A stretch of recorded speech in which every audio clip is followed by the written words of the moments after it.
Well, Fonna and I would like to thank the San Diego Foundation for inviting us to be part of this conversation. One of the fundamental questions that has motivated this research, the research that Fonna and I have been conducting, and particularly this project, the Binational Citizenship Culture Survey, is a question pertaining to where is the public today, particularly at a time when public thinking, public investment has been disappearing, in fact, from our institutions. In a way, the word public itself has become a kind of, it has become full of liabilities. It's almost a forbidden word in our political language. So Fonna and I have found the public, in fact, in Latin America, and many of the urban transformations that have taken place in cities like Medellin, Colombia, Bogotá, Colombia, Curitiba, Brazil, Porto Alegre, Brazil, led by progressive municipalities, committed, in fact, to public investment. And also, obviously, to public infrastructure as engines for more equitable economic development. And why not to say it, primarily tackling social justice, social inclusion. The models are hugely mythical, and we don't have time here to really share them with you, unfortunately, but many of you might be familiar with Bogotá's transformation, for example, where in fact public transportation became the main tool to democratize the city. They do over there what we never would do here in order to tackle the problems of traffic and congestion. Here we add 2 lanes in the freeway. Over there they eliminate 2 lanes in the roads, to install or to intervene with a bus rapid transit system, which is a metro system on the ground, which is very economic and so on. Not only that, for them, multimodal transportation stations are truly multimodal, meaning how do you transfer from bus to bicycle to pedestrians? Bogotá, Colombia has the largest network of pedestrian and bicycle lanes in the world. Medellin, that in fact, the mayor of Medellin confronted socioeconomic inequality like no other mayor in the world. By investing, and as he called it, let's reimagine the city from its periphery. Let's invest in the most marginalized, underrepresented neighborhoods in the city. And they injected into the slums of Medellin sophisticated transportation systems, gondolas connecting the metro of the city with the most precarious and poorest zones of the metropolis. Mobility, accessibility, democratization in terms of linkage is fundamental. Finally, in Medellin, they rethought public space, not as a space of beautification only, or consumption, but as a space, in fact, of knowledge. Space of production of knowledge. So for the Medellin's mayor, public space educates, he said. And he created what is called the library parks of Medellin. So no public space in Medellin is only left alone as a gathering space that is just as beautiful as it might be without injecting into it very specific cultural, social, and economic programming that is co-curated across sectors, from civic philanthropy, foundations, private sector, government, and community grassroots organization. And finally, Porto Alegre, Brazil, that really presents us with a model of collaborative and inclusive governance. The participatory budgets of Porto Alegre are fundamental in the history of Latin America and now finally have arrived to the United States in some way, but the mayor opening up the municipal budgets so that communities could participate in the decision-making where those budgets would be distributed.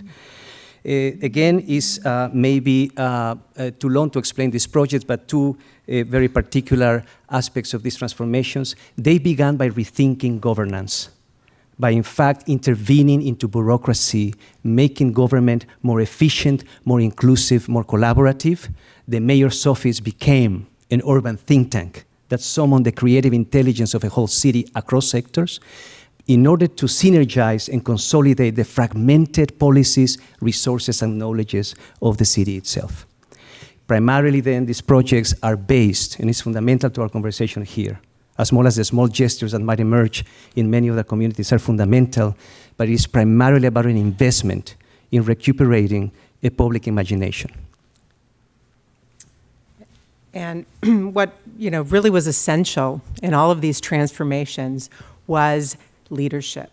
The municipality and charismatic leaders in these cities really played a pivotal role in activating a new era of civic participation. So it's not just about municipalities, as important as leadership is, but it's the collaboration between top-down public investment and bottom-up participatory energies that were activated by the interventions these mayors made.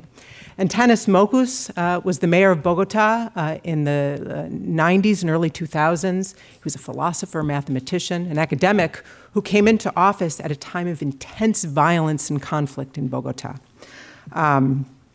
And he was committed to social equity. He was committed to public investment, and he was also committed to the idea that before you intervene into a city physically, infrastructurally, you intervene into behavioral patterns and into the assumptions of the public, and to create a new, what he called, citizenship culture. So for example, he wanted citizens to become aware that their own personal actions had an impact on the people around them. And one thing he did right when he took office is he distributed placards with a thumbs up and a thumbs down, and everybody had one. And they would walk through the city, and when somebody did something that they found insulting or that violated their space or violated their sense of decency, they'd hold up the thumbs down. And he created a new atmosphere where people began to look at each other, and they began to think about their reciprocal expectations and the kind of city they wanted to live in. And people laughed, and they thought it was crazy, and he used mimes to control traffic and all sorts of strange interventions. But the proof is here. During his first administration, water usage decreased by 40%, homicide decreased by 70%, traffic fatalities by 50%, water and sewer services were extended to nearly all households, and tax collections nearly doubled. There's a joke that Latin American mayors are the only mayors in the world who win on platforms of raising taxes. And this was true there as well.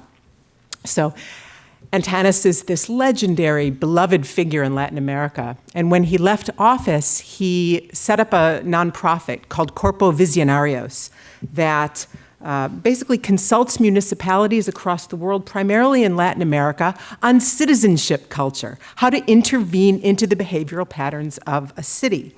And one of the important tools that they cultivated is what's called the Citizenship Culture Survey. And this survey basically measures two things. It measures public trust, which is a kind of vertical relation between publics and institutions, government at various scales, the military, the police, schools, other institutions, the church, and what we might think of as horizontal or lateral relationships, the capacity of communities to self-organize and the capacity for collective action. And they applied the survey across Latin America. They're starting to do it in Europe. So we had the idea, he's never done a survey in the US. He's never done a survey in two cities that are connected side by side. So we got a grant from the Ford Foundation, and we went down to Bogota, and we pitched the idea to Antanas of doing a binational citizenship culture survey in the cities of San Diego and Tijuana. And what's great about the survey that was ultimately done is that the two city-based surveys stand alone as important resources for each city, but we added a special module at the end of the survey intended to think about whether there's something like a cross-border citizen whose interests and values transcend jurisdictional boundaries, right? And Antanas was fascinated by the idea because citizenship in Latin America, citizenship is always used as a kind of galvanizing tool to coordinate, to organize, to bring together. And in the US, oftentimes, citizenship is used as a divisive tool to separate me from the other, what's mine versus what's theirs, and what they're trying to take from me. So he was interested in rethinking citizenship in a region like ours. You can move forward. So the idea is, how can we identify the sort of cross-border interests and flows that move across this border to stimulate a new era of cross-border collaboration?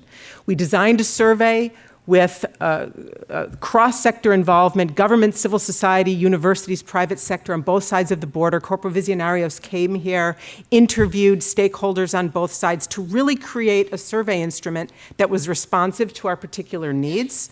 The survey was enumerated to hundreds of people on both sides of the border. We got the data back, and we revealed the results to stakeholder groups on both sides of the border.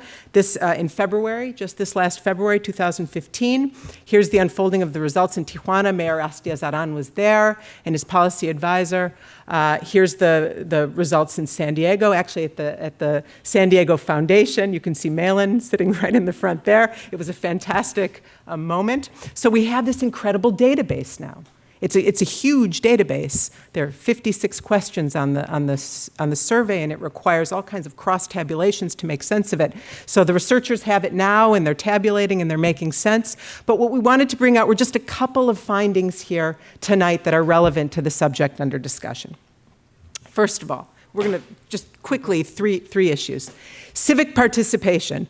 One thing we found out is that the residents of Tijuana are far more civically engaged than the residents of San Diego. In fact, 66% of Tijuana respondents regard public affairs as important to their lives, while only 37% of San Diegans do. Let's move forward. Another issue, cross-border relations. What we found is there's a foundation for trust between these two publics. 7 out of 10 San Diegans feel that people from Mexico can be trusted. Go figure. Tijuana residents are more distrustful in general, but nearly a majority say that San Diegans can be trusted as well. And there's a great perception of commonality. A majority of respondents on both sides of the border understand commonalities between these two cities far more than we would have imagined. And a lot of this, of course, and the researchers are working on this, has to do with demographic shifts in San Diego, clearly. Finally, publics on both sides of the border recognize a need for collaboration. They want more collaboration than their municipalities and civil society are currently engaged in. Majorities have singled out collaboration on border efficiency, immigration, public safety, the environment, and economic growth is very important. And nearly half see health and well-being, poverty alleviation, disaster preparedness, and other areas where collaboration is very important.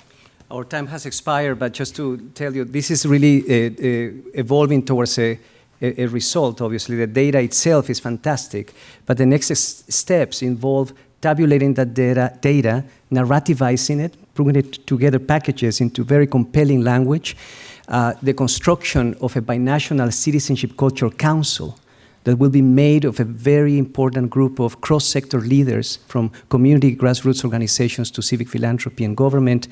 And then that group will steward those results and those narratives into 5 projects that will be prioritized that are really important for the binational urban policy, around which funding can be gathered from national foundations. Finally, Antanas Mokos was with us just 2 weeks ago when he came to work with us, and we took him to the border and we surprised him.